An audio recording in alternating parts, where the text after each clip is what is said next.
시청자 여러분 안녕하셨습니까? 주님과 함께 5분 묵상의 시간을 갖겠습니다. 오늘은 에스더 1장 말씀을 묵상합니다. 우리는 어제까지 느헤미야서를 묵상하면서 우리 모두는 하나님을 중심으로 인생의 비전을 구체적으로 실천할 수 있는 목표를 가지고 있어야 함을 깨달을 수 있었습니다. 느헤미야에게 있어서 예루살렘 성벽을 재건하는 일은 그의 삶의 목표이자 가장 큰 기쁨이었다라는 것을 알 수 있었고, 또한 예루살렘 재건과 여호와의 율법에 대한 충성이었습니다. 예루살렘 성벽은 유대인들에게 있어서 성전과 더불어 민족의 상징이요 생명과도 같은 것이었습니다.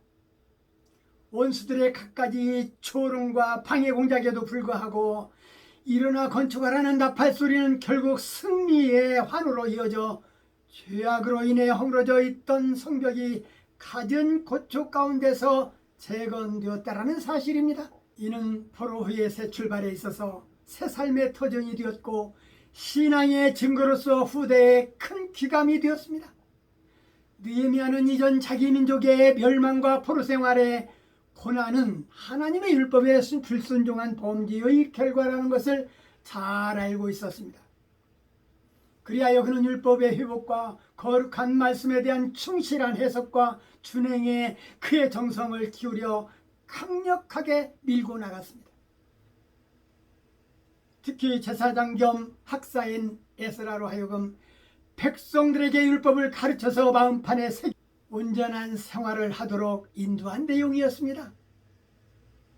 오늘 에스더 1장 본문 말씀은 아하수에로 왕 즉위 3년 왕은 자신의 권세와 영화를 과시하기 위한 잔치를 6개월 동안 열었는데, 이후 수산에 사는 모든 백성들을 7일간의 잔치 마지막 날 술에 취한 왕은 문무백관들 앞에서 자기 아내 와스디 왕후의 미모를 자랑하기 위해서 그녀를 불러내었지만 왕의 말을 거역함으로 왕후가 폐위되면서 나중에 에스더가 왕후의 자리에 오른 것입니다. 왕비 와스디는 왕의 명령에 따르지 않은 그 이유는 남에게 아내의 얼굴을 보여주지 않는 바사지역의 습관 때문이라고 했으나, 어쨌든 공식석상에서 왕의 명령을 거절하고 자신의 뜻을 밝힌 와스디는 결국 폐위당하고 말았습니다.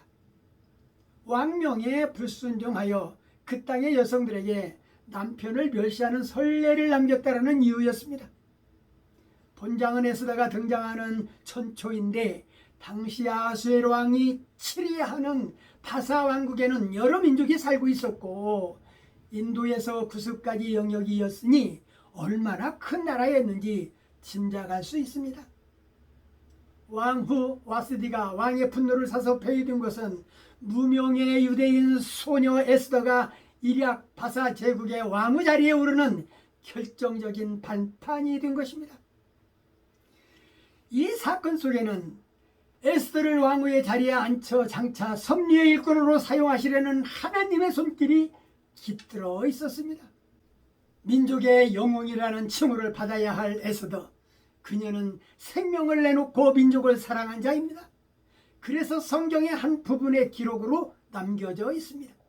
그 시대에 종교개혁자인 느헤미야가 있었다면 민족의 생명을 살려낸 에스더도 있었다라는 것을 성경은 조명해주고 있습니다.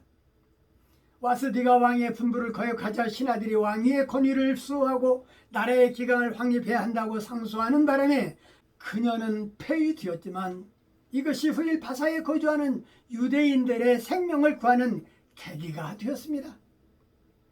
에스더에서는 하나님이란 말이 전혀 나오지 않는데, 하지만 유다민족 중 에스더가 왕의 부인이 되어 모르드게와 함께 자기 민족을 살리는 이 사건을 통하여 하나님께서 선민인 이스라엘 백성을 지키신다는 엄연한 사실과 하나님의 섭리를 잘 보여주고 있습니다. 하나님의 간섭과 섭리는 인간들의 좁은 생각으로는 예측할 수 없습니다. 하나님의 섭리는 측량할 수도 없고 우리가 하나님의 간섭을 받고 있다면 그것은 축복 중에 축복일 것입니다. 유다민족이 타양 땅에서 하만이라는 악한 자를 만나 몰살되는 위기에서 모르드게와 에스더를 세워 슬픈 날이 변하여 기쁜 날이 되게 하신 능력의 하나님의 섭리는 참으로 놀랍고 측량할 수 없다는 사실을 우리 모두는 잊지 않도록 해야 할 것입니다. 오늘 말씀 여기까지입니다. 시청해 주셔서 대단히 감사합니다. 내일 다시 뵙겠습니다. 안녕히 계십시오.